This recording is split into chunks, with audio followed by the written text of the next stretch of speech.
we're going to go ahead and get started with the Essay Writing 101, a self-discovery guide for your college admissions essays.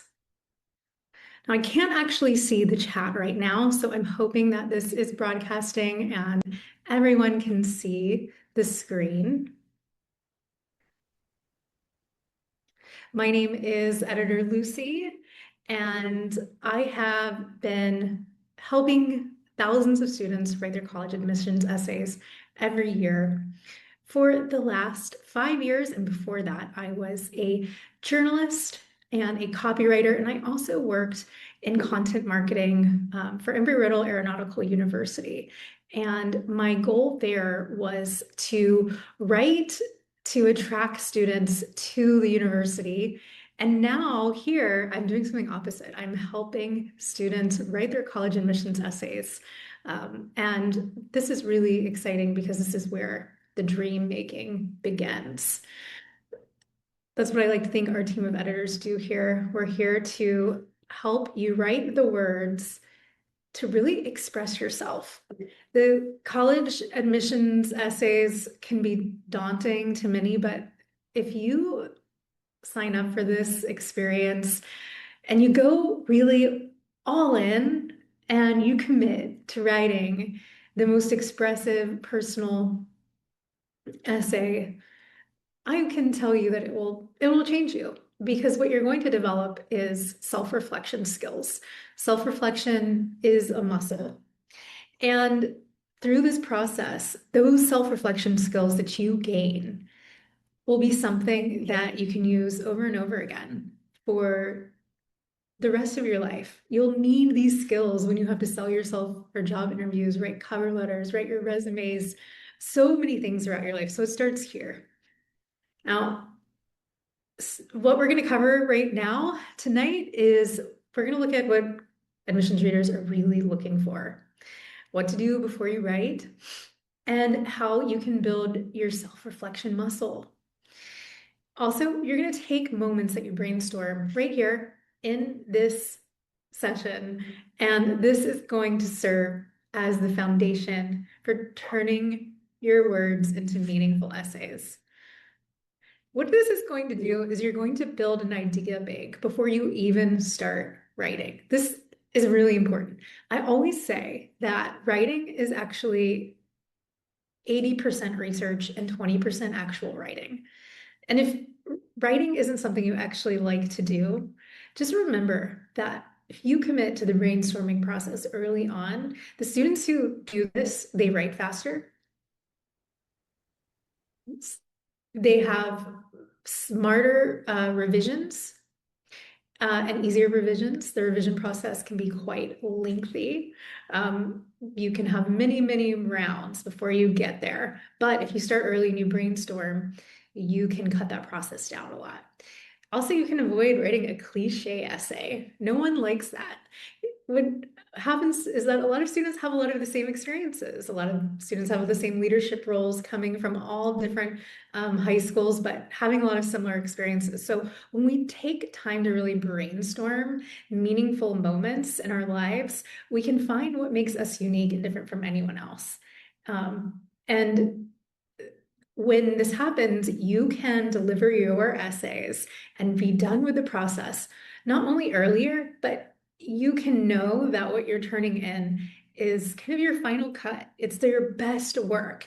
And when you submit your applications, you'll know that, hey, I did the absolute best I could do. I didn't wait to the last minute. I really spent months refining my personal essays to the point where I'm so proud of what I did. And so you become proud of yourself through the experience of showing up and doing your best work. We're going to just start with a 3-minute exercise. Okay, so this is where, if you have a pen and paper, go ahead and get it out. I wanted to make this interactive so that you could walk away with something tangible tonight, so that when the time is over for our session together and after I answer questions at the end, you'll be able to have ideas to take away. And you'll not only have ideas, but you're going to feel confident. We're not going to worry about picking a prompt just yet. Uh, in fact, I don't recommend starting with prompts for writing. I recommend starting with ideas. I recommend starting with self-reflection. So this is an easy 3-minute brainstorming exercise that anyone can do. All you got to do is set your timer for 3 minutes, which we're going to do here. And I want you to think back through your whole life. I'm not just talking about what you did in high school or what you did last year over the summer. I want you to go way back, like to the first memories you ever had of being here on Earth, on this planet. And for 3 minutes, all I want you to do, there's no right or wrong way. For 3 minutes, I want you to reflect on anything that stands out that was exciting to you. That's all it is. What did are the most exciting events that happen in your life? What were the things that you were doing as a kid that you just loved so much? What you're going to do is you're not writing an essay, you're not writing a story, you're just giving me bullet points of every idea that comes to mind. And the idea is that you do not take your pen off the page. So if you have a pen or if you're typing right now in your notes app, you don't stop. Once we set the timer, you will not stop. Okay? I'm gonna give everybody just a second to get ready. Remember, the most exciting things that have happened in your life, ever since the time you can remember being alive, and rapid fire bullet point. No long writing on these ideas, just whatever comes to your mind. There is no wrong answer. Don't try to write the perfect thing down. You're only writing whatever comes into your head. Okay, we're going to set the timer now for 3 minutes.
Oh,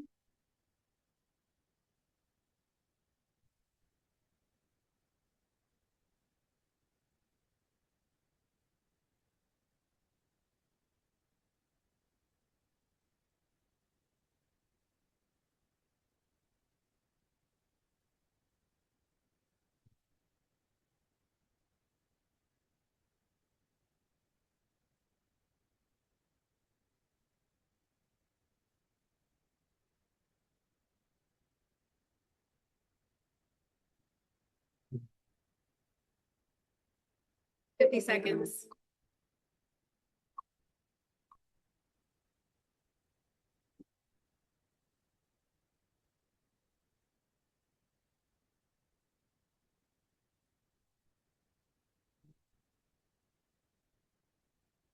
30 seconds.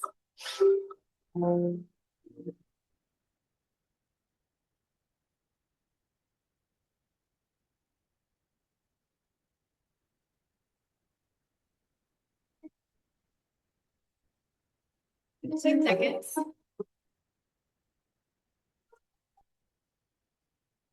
Last 10 seconds.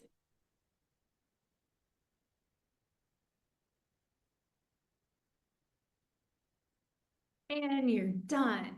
Okay, so I hope that that was not too nerve-wracking. It's supposed to be fun, and you can also kind of change this up. Sometimes if I didn't really get, what I hoped for, or I still feel like maybe there's some ideas to shake loose, then I will change up the prompt a bit. So you can also brainstorm on the moments that you are most proud, the things you're most proud of, like accomplishing. I try to stick not so much to achievements, but something that really made you come alive, or a really good memory, or overcoming something. So when we reflect on what we're proud of, sometimes challenges and hardships can come up, and that's great too, because a lot of the essays really want to see that resilience. So sometimes it's not all great memories, but sometimes it's lessons that showed you what you're made of.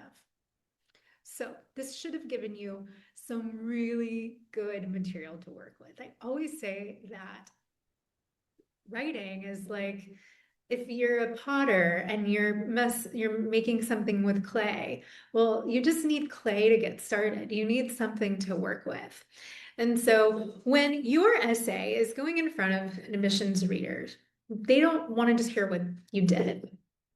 You can show your activities in different places, but they want to know what you learned, how you're carrying this lesson with you, and how it shaped who you are today. So really it's about turning moments into meaning and going deeper into the things that you've done and why they matter. Admissions readers want to know, who are you going to be on their campus? What value are you going to bring? What new ideas, what perspectives, what different diverse perspectives are going to be walking into their campus, creating an innovative, collaborative ecosystem, where everybody can benefit. That's really what they're looking for. Okay, so I did this exercise and I focused on the moments of highest excitement from the time I was very young. And I don't need to read through all of them for you, but I just want to give you some examples of what this could look like, because I know some of you are really good at overthinking. This isn't something you need to overthink. So I just remember, setting up lemonade stand and making $20 on my first day. I remember how exciting that was. I was 7 years old. I remember I asked for a microscope for Christmas one year and I got it, and I was so excited because I could go across the street. I lived in Florida, and I could get samples from a swamp and look at the microorganisms. That was so interesting to me. I actually got bit by a dolphin at a camp when I was a kid, and I still wanted to be a marine biologist, even though that experience was really, really scary. My grandparents, they lived in Mississippi, and I just remember loving to sit there and shell peas from their farm. And they had a little country store where I would work, and I would stock the shelves.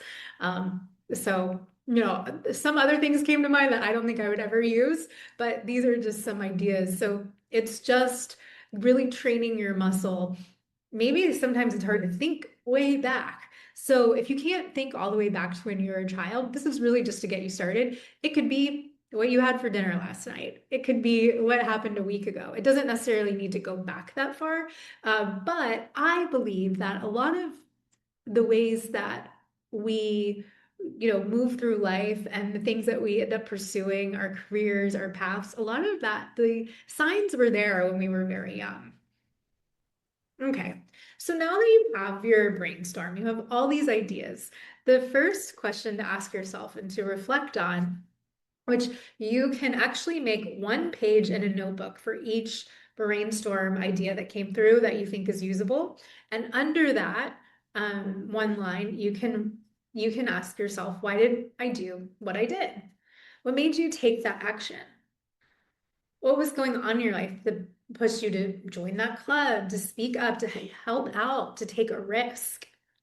Do you want to challenge yourself? You wanted to grow? Like, were you really excited about learning something new?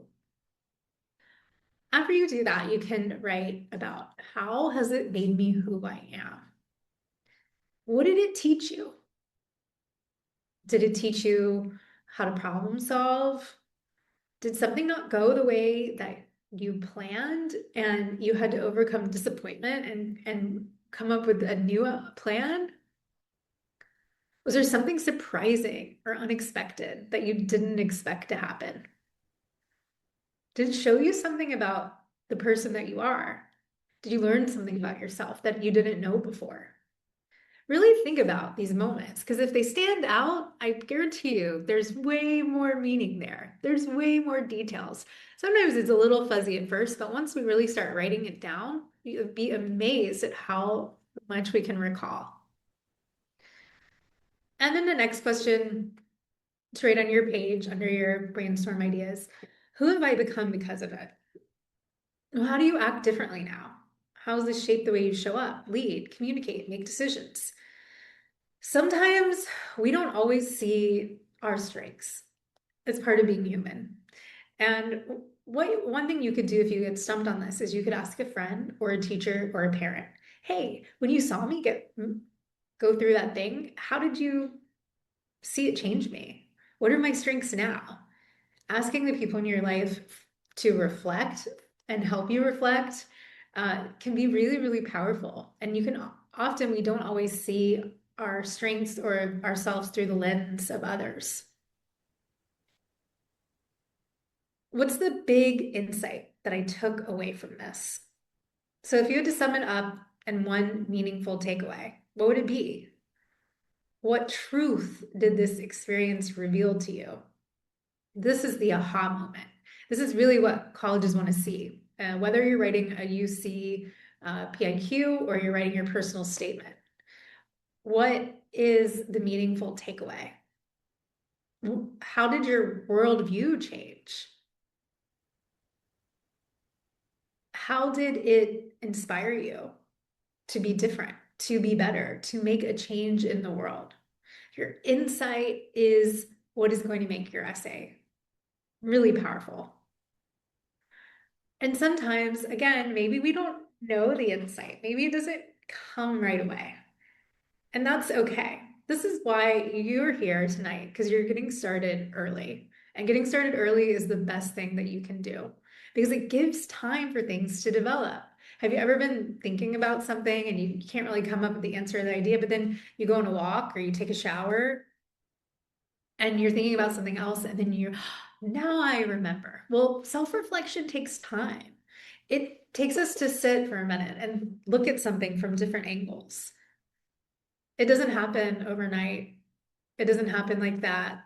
Sometimes we can be processing things that happen in our life for years if it was big enough. But the most important thing is that you're not scrambling in the end to write your essays, because if you don't nail the insight, then your essays just don't hold that much weight. And the insight is what takes time to develop.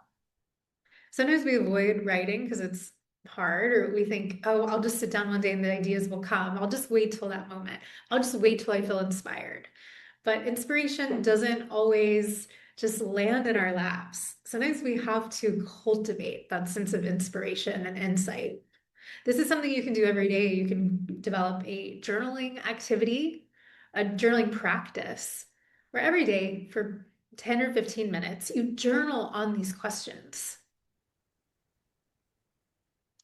So I wanted to take one of my examples just to walk you through this and see what it looks like. It's great when things are explained in theory, but until we actually practice breaking down our ideas and deep diving, we don't really get good at it. We don't really develop that reflection muscle. So I encourage you to follow this format and break down your own brainstorm topics. So for me, making $20 on my first day having my lemonade sale as a 7-year-old, one of the most exciting things I think that ever happened to me. And why did this feel exciting? I felt like I'd created something from nothing. I had an idea and I made it happen. Until that point, my parents had been giving me $5 allowance every week, and suddenly I had 4 weeks worth of allowance in one day doing something that was really fun. I would say this was the moment that my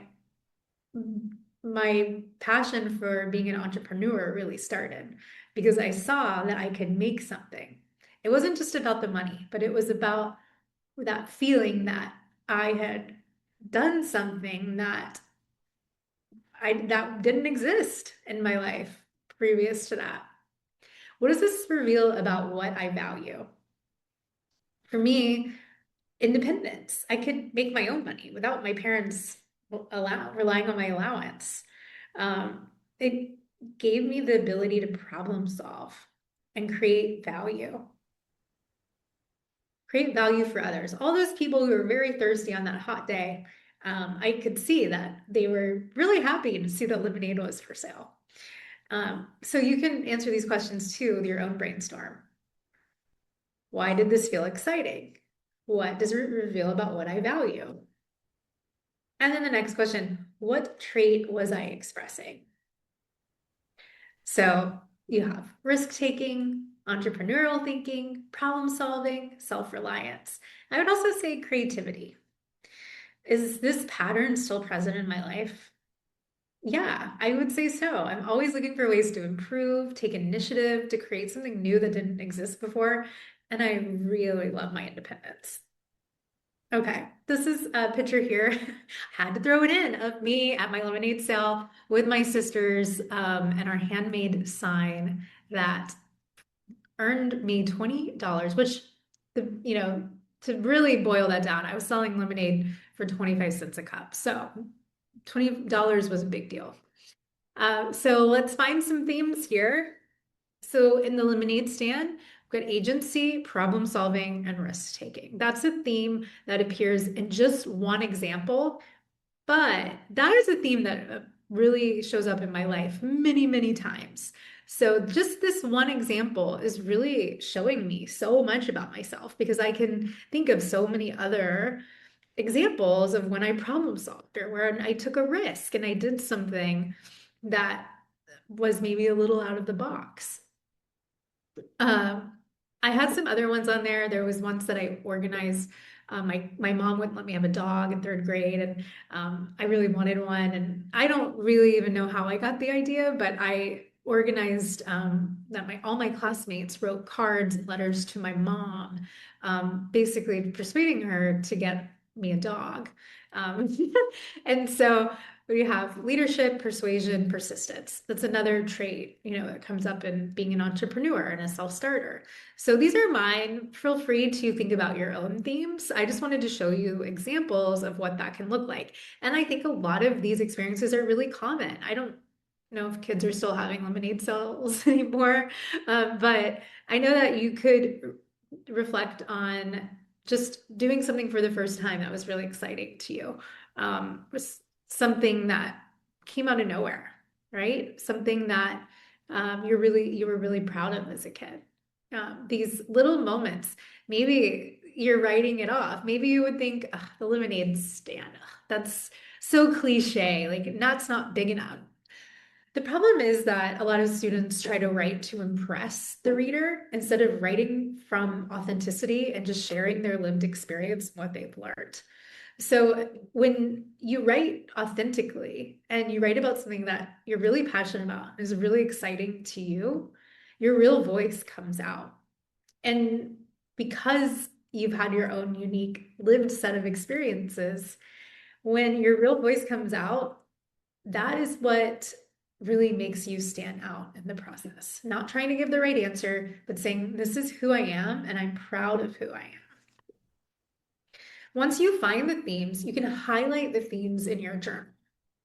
See what themes repeat the most in your bulleted exercise. If you continue to see empathy, if you continue to see initiative, if you can label those over and over again, I guarantee you that is where you can find your strongest essay topic. It's the themes that come up for you persistently because it shows that you're very dominant in those certain traits. And in wherever you have dominant traits, you have strong examples. These are the common app prompts. So I didn't start with these because, again, I don't think that you should start with prompts because then you box yourself in trying to write to a prompt before really doing the work of brainstorming and seeing what are the lessons, what are the things that you can do. And then once you figure out where your strongest themes are, then you match it. This is called theme matching, okay? So I don't know if you know all of these Common App prompts, but you're going to get 7 choices and you're going to pick one for the Common App personal statement. I'm focusing on this one tonight because I feel like this one is where you have to do a lot of heavy lifting, a lot more creative writing, a lot of narrative, and it's the longer one of the essays, right? So it's a 650 words. One is some students have a background, identity, or talent so meaningful, they believe that their story, their application would be incomplete without it. If it sounds like you, please share your stories. The lessons we take from obstacles we encounter can be fundamental to later success. Recount a time you faced a challenge, a setback, or a failure. How did it affect you, and what did you learn from the experience? Reflect on a time when you questioned or challenged a belief. What prompted your thinking? What was the outcome? 4, reflect on something that someone has done for you that has made you happy or thankful in a surprising way. How has this gratitude affected or motivated you? 5, discuss an accomplishment, event, or realization that sparked a period of growth, personal growth, and a new understanding of yourself and others. 6, describe a topic, idea, or concept you find so engaging that it makes you lose all track of time. Why does it captivate you? What or who do you turn to when you want to learn more? And then number 7 is pretty much open-ended. So with all of these choices, you should be able to find something that works. And if you don't, guess what? You can make up your own, which I think is really cool. So looking at your theme matching, what is really clear to you that would be the easiest to write about? You can go for the easiest, because if you pick the easiest one, then you'll have less resistance to it. You'll usually have more ideas. That's always my the method of least resistance for finding the Common App is what I usually recommend to students. Okay.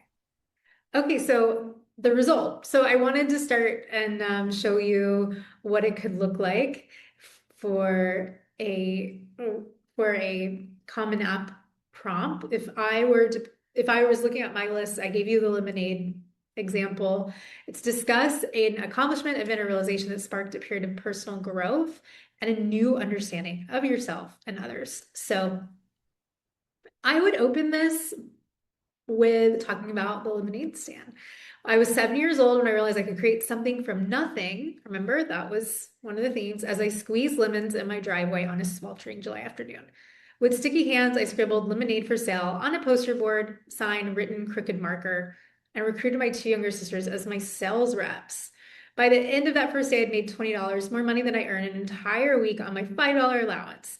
But it wasn't the money that changed me. It was the discovery that I could identify a problem, thirsty people on a hot day, and an opportunity. Our yard located on the corner of a busy intersection. I didn't ask an adult to set it up for me. I saw it as an opportunity. I saw an opportunity and took it. And when it worked, something shifted inside of me. I realized the reality wasn't something that happened to me. It was something I could create. So this is really kind of just the notes. This would not be my final, but I'm starting to get a draft now. Now I have something to work with. And this is also, a story that could probably work for one of the UCPIQs. If it doesn't work if it doesn't end up working for my Common App, I can repurpose it for something else. So I think that's one of the things that you can remember. Sometimes there's that pressure of making this work and making this prompt work, and you've already done all the work on it. But if something's not fitting or could be better, if you get started early and you're doing this brainstorming processes months before you even sit down to write, you are going to have more ideas than you know what to do with. And you can try out different prompts with different drafts, and then you can pick the one that you like the most. So the result. Who you're becoming matters more than what you've done. Your story ideas are everywhere. You just need to find the patterns. Self-reflection is your biggest competitive advantage. You have time, start now, or start yesterday. But if you didn't start yesterday, start today. Authenticity beats perfection every time. Instead of trying to give those perfect answers, what if you just expressed who you are and what you've learned? I have some homework for you after this. So your next steps. One thing that can be your secret weapon is doing something called a praise bank. I actually have this.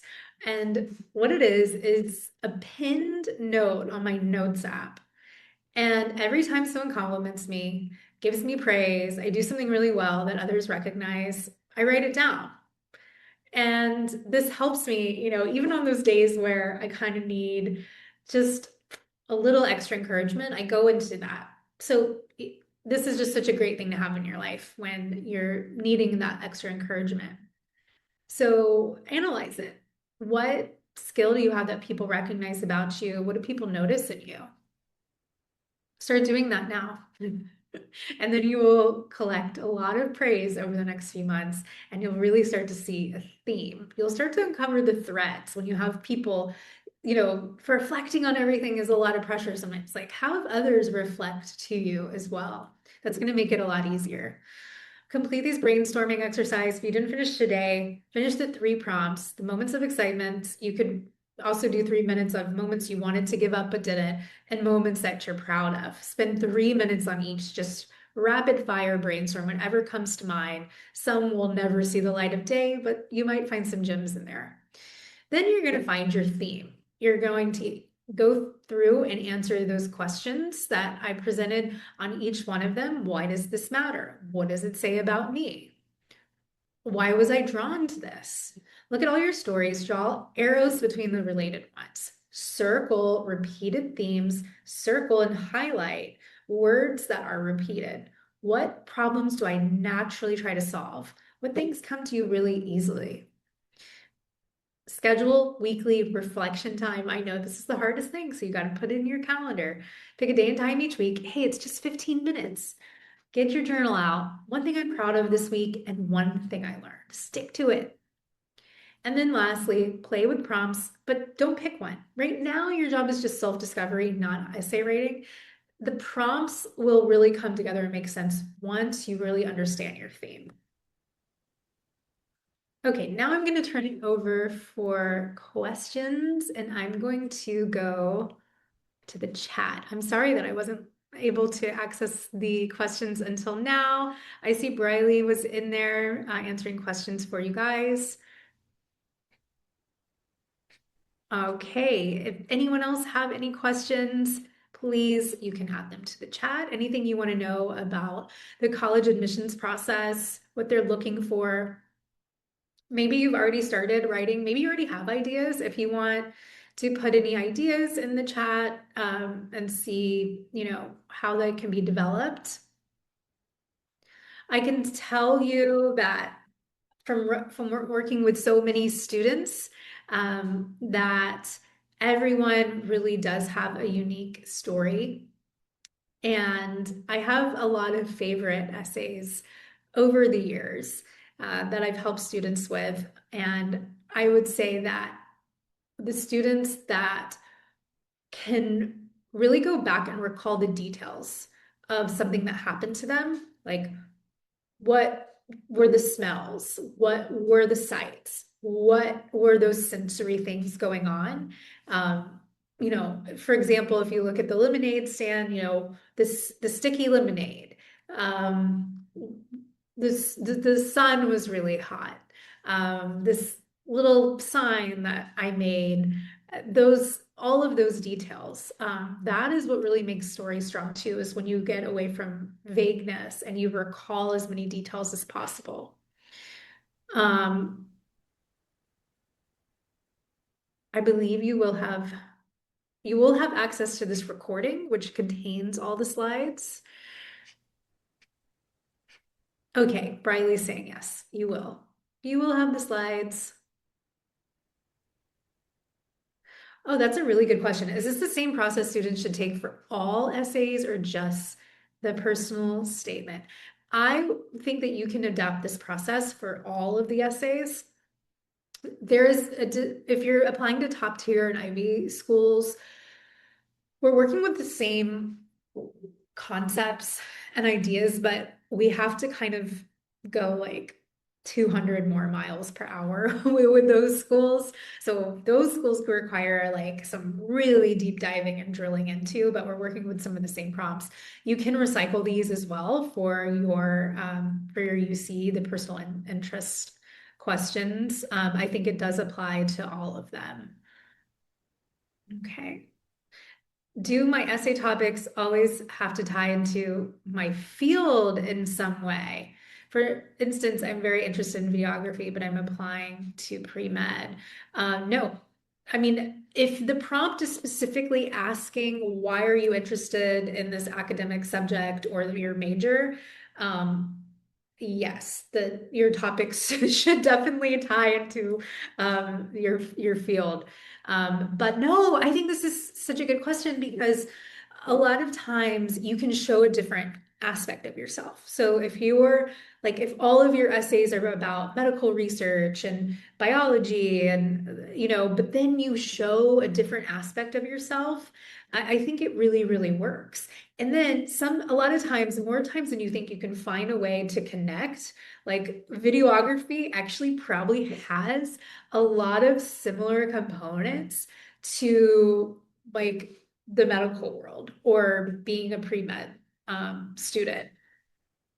So, maybe it's like I am an observer. And there's some quality in there you've learned from videography that will actually transfer to your medical career. And so it's not necessarily that everything has to tie into the field, but you can show your character, you can show personal qualities that will make you like a really good doctor that you developed from videography. Do you have any recommendations on the key points that should be covered in an essay? It really depends on the essay itself. The UCs, for example, we recommend answering more directly and leading with a key insight, but we really want to like hit the reader in the face because you only have 350 words for those. So you really want to hit the reader in the face with like the takeaway and the personal statement, you can be a little more like colorful narrative and you can drop the reader into a moment or a scene. And those are kind of more stylistic kind of things with the differences in the essays. Um, but I do have, some guidelines about really what needs to be included in every essay. And I can share some of those with you real quick. I have them written down. So one is you want to be more specific than abstract. One of the biggest things I see is students tend to be kind of vague. You don't mean to, but um, like it just is so easy to be vague because I know what's happening. You're trying to fit a lot of things into a small space, and so you feel like I can't, like really drill down here because I'm talking about so many things. But the more specific you are with examples, you are going. That's going to work a lot better. So that's kind of a training. And if you have to write long and then cut, that would be a good way to do it. But because you can always cut, it's harder to add more later. Um, and you want to show everything should show growth, really what you learned. You want to make sure that you're saying the so what. This is why this matters in like a really big way. Also, you can connect things. I've had students write a lot of like tutoring essays, for example, for especially the UCs, um, for either a leadership prompt or how they've given back to their community. And there's so many tutoring essays, but I had one student who was writing that, but specifically she was tutoring students who got behind in reading because of the pandemic. And so what she was able to do is talk about like the fact that literacy rates like really fell during the pandemic and how while she was helping one kid, she connected it to like a much bigger thing, which was the importance of literacy, how, the low rates from the pandemic, how that was really hurting students, hurting their chances of, you know, moving forward in life. And because she connected something that everyone's done, or a lot of students have done tutoring, but like if you can connect it to something bigger like that, then it's going to stand out a little bit more. Are there any topics or themes you suggest staying away from? I like that. I like that question. Um, there's some sensitive topics and things, but I also think students can take more risks than they think. So I don't think you should necessarily limit yourself. I would say like, anything that really is like a lot of students have gone through really hard things, and we don't want to minimize that, but staying stuck in this happened to me, this was so terrible. You want to kind of get away from that messaging. And I see a lot of like I think you have to be careful with the themes of like going to, you know, I see some problems come up with people doing like volunteer trips, or they're going to impoverished countries and they're writing about, helping, and it comes from a good place, but you have to really like take a cultural and socioeconomic lens to some of those stories. And it has to kind of, it can be about your own personal reflection and what you learned from going there, but positioning as like, you know, the kind of like with the savior complex, like those kind of things can be problematic in essays. You also want to think about the admissions readers, the type of school, the type of culture. I had like a student write like some things about are really favorable to like the diamond industry, but like a lot of people in academia have like really studied how the diamond industry has caused a lot of harm in the world. So like if you're writing about anything that has kind of a double-edged sword, like if you're like, this thing is so great, I don't like you can write about something that you like that might have some controversy or might have kind of a dark underbelly, but I would suggest that you really address the issues the reader is going to be thinking about. So if it's something that, you know, like something like that, you need to kind of think through. In my writing style, I love to use imagery and be abstract through storytelling. I love that. Is this good for my essays or only some? Is it better overall to be more concrete and have clear examples? I think abstract storytelling, like, typically the top tiers, the Ivies, if you have enough space, some of their prompts are super short, but they really they love that. You can do that a little more in your personal statement. Um, but the UC PIQs, you really got to be really super direct and concrete while, not being boring. You can add some color into it, but you need to be, when you have like just less word count and they're asking specific questions, like tell us about a leadership role where you grew. They're asking something very directly. But if it's like an Ivy prompt and, they're like, write a letter to your roommate. They will prompt you with like, hey, how creative can you be in this space? So that's the difference. You have to really look at what the prompt is asking, how much word count, and if the prompt is inviting you to be more abstract and creative, like run with that. But, it doesn't really apply everywhere. Oh, essays on mental health. This is, becoming more and more something that I'm seeing. I think you've got to be sensitive, to it, but this is, mental health is really widespread. And I've had students who have written about their own mental health issues and also getting involved with others or helping friends who, were going through mental health crises and like learning how to be there for them. And I think those are all okay.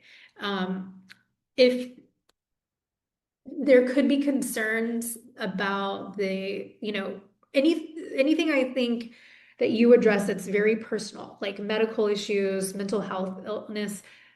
You have to continue to instill confidence in the admissions boards that you will be able to go to the school and perform and to thrive there. And if you're in a health crisis or some of these things are going on, it may make them, kind of, question that. So the best thing is, that saying like write from the scar, not the wound. It's better to write about sensitive topics like mental health and maybe if you've overcome some big medical issues, a little bit like when you've kind of gone through the transformation versus I'm in this right now. But I think you just have to approach it with if you can show the growth, what you've learned, who you are on the other side of it, how it impacted you, then you can do mental health. Yeah. You have to kind of be sensitive to it. But yeah, I'm seeing more mental health issues in mental health essays in the last 2 years than I've seen, and any time before that. Okay, I think that's the last one. These were really good questions. So thank you all for being here and for listening. I hope that this was valuable to you. We'll be doing more of these trainings. Oh, there's one more question. Oh, that was Briley. Is the sequence in the content presented in the essay important? Yeah, I think that is really important. I say you want to really start with what I like to call the moment of highest tension, like standing up in front of that stage, like all eyes on me. I forgot the words, to the play. And in that moment, I wanted to crawl under the stage, but I kept going and I made up a monologue. Like that's, you know, get your reader invested like early on with like, oh, what happened? That's what I call the highest moment of tension. And then from there, it's like highest moment of tension, like why this matters. Like I'm about to tell you the story of this is how I learned, to take risk, and this essay is going to be, you don't have to say this essay is going to be, but like basically you're setting it up like this essay is going to take you on a journey of who I was before. This is really specific to personal statements, but it can be transferable. So who I was before, what happened, the transformation. So what happened in the transformation are kind of the same thing. Who I was before, here's the transformation, and then who I am now. That's like the main three things you need to hit on. So the personal statement needs to always end with like looking forward and how this has impacted like your goals and your worldview and how you want to show up for others. Like now I'm the kind of person that others, come to because, I've learned how to be that for someone. Um, you want to always kind of land it with that. And really all of them you want to end very forward looking into the future and what the takeaway is. Um, yeah, I think when it comes to leadership, how would you answer an open-ended question about how you've shown leadership? I would look for leadership in an unlikely place. Like, bossing my sisters around at a lemonade sale or convincing my classmates to write letters to my mom to get a dog. That, the leadership titles, the captain of the volleyball team, like all of that is impressive and you can write about those things. But I think sometimes if your if like the strengths came in other ways, you could lead with some of these things. And if you ended up becoming captain of the volleyball team because you showed these leadership skills in other ways, you can fold that in. But at the end of the day, it's really good to just kind of find something that maybe others wouldn't expect or that might surprise people or like unlikely places, unlikely bedfellows, unlikely, like I learned this lesson in a very unlikely place. Those are always really good. So I would just look at where have I shown leadership in my life, like even outside of the traditional paths. Like, this kind of comes from the self-reflection, and that comes from also asking others, like your parents or others, like, how have you seen me be a leader? Or asking a teacher, or something like that. That can really help. So I hope that this was helpful. You guys are just great, and this was really engaging. I can see that you're already thinking about these things. If you're here asking these questions, you are ahead of the curve. And I'm really excited to see how this process unfolds for you. So the most important thing that I want to end on is to have fun, right? Like this can be a really stressful process. There's a lot of expectations and pressure. Find a way to have fun. Find a way to be creative and express yourself. And you know, that just makes it a lot more of an enjoyable process for everyone. So great. So thank you all. And that is all for tonight.